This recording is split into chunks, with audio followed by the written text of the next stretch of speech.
Hi debaters, I'm Maggie Berthiaume, an instructor in the Spartan Scholars at Michigan State, and this is a series of videos to introduce you to the 2020-2021 criminal justice reform topic. This video, in particular, discusses likely categories of affirmatives. It assumes you have some familiarity with the words in the resolution already, so if you haven't watched the first topic intro, the words in the resolution, you should probably go do that now and then come back to this one. The next activity in this series will be likely negative arguments, and then we'll conclude with a video and activity about the history of criminal justice reform in the United States. Note: this lecture is intended to teach debaters about the criminal justice system, including references to sentencing, policing, and disparate outcomes that arise in communities that do not hold racial and/or economic privilege. It contains images of prison conditions. It discusses police practices, including those that have led to recent citizen deaths. It also includes references to COVID-19 as it relates to incarcerated populations. If you feel discomfort at any point, please stop watching or take a break. You will not be penalized in any way for doing so. As a reminder, this year's resolution is resolved. The United States federal government should enact substantial criminal justice reform in the United States in one or more of the following: forensic science, policing, sentencing. While it's never possible to predict all of the AFs on a topic in advance, I think there are some likely categories that affirmatives will fall into. I'll describe the category and give one or more examples of AFs in that category. The first category of affirmatives to discuss is decarceration. Decarceration is the process of getting people out of prisons and other detention facilities. It's the opposite of incarceration, and it's an AF under the sentencing category. The Spartan Debate Institute opening packet affirmative is a type of decarceration affirmative. It reduces the population of people currently confined to prison. A very common argument that you'll see in current events is that incarceration is particularly devastating right now because of COVID-19. In this map, you can see all of the detention and incarceration facilities in the US that have COVID-19 cases. Other examples of AFs in this category include eliminating mandatory minimum sentences, increasing the use of parole, or reducing incarceration times for juveniles. Prison reform affirmatives are generally focused on the conditions inside the incarceration facilities, and they're a second type of sentencing AF. These AFs will have to debate topicality sentencing. The negative is likely to argue that sentencing is about the type or length of a punishment, not about the conditions while a person is serving that sentence. One example of an affirmative of this type is to eliminate solitary confinement.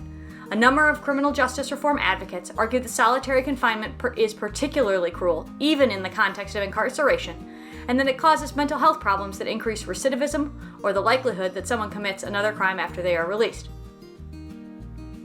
Other examples in this area might include increasing education options for incarcerated persons, greater access to legal counsel while incarcerated, or increasing safety measures for populations that are more likely to experience prison violence. Another sentencing AF would reduce the sentence for a current crime all the way to zero, effectively legalizing it. This is an attractive area for affirmatives because there are so many options for laws that they could essentially eliminate, but it also has topicality questions as discussed in the previous video. An example of an affirmative in this area would be to eliminate the sentencing for marijuana or other types of drugs, essentially legalizing them at the federal level. Another example would be to eliminate sentences for immigration violations. This could go alongside a part of a plan that abolishes ICE policing, perhaps.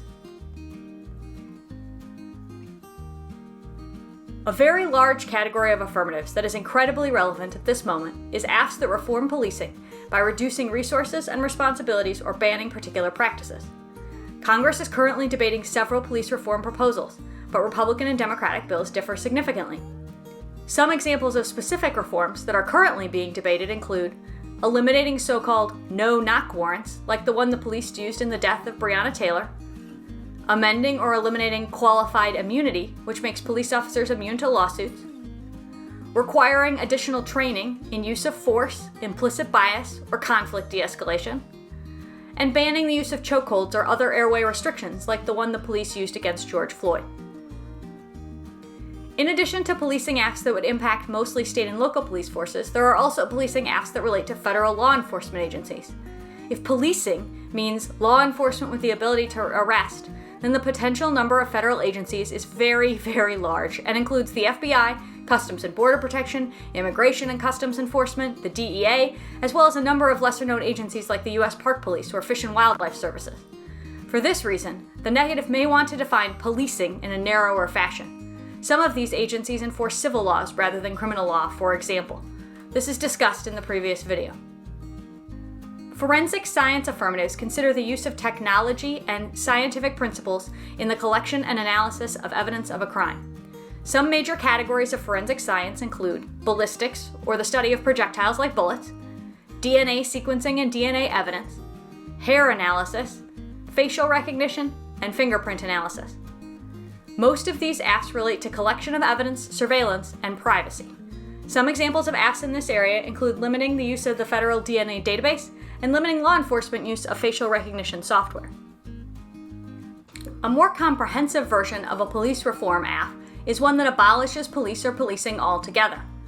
While advocates of abolish the police or defund the police sometimes disagree on the degree of reduction needed, there are certainly advocates who argue that police and policing should be eliminated altogether. These asks could be read with or without a plan, and they're a way of capturing negative abolition critique arguments. As discussed in Part 1, these asks will have to contend with topicality arguments that argue that reform does not include abolition. In addition to non-traditional or other planless abolition asks, there will also be a number of other criminal justice-related non-traditional affirmatives. We will discuss these in depth in future videos and activities, but for the moment, it's important to note that a number of activists against policing, incarceration, and surveillance advocate non-government-based approaches. This has been just a brief overview of likely affirmative case areas on the 2020-2021 criminal justice topic.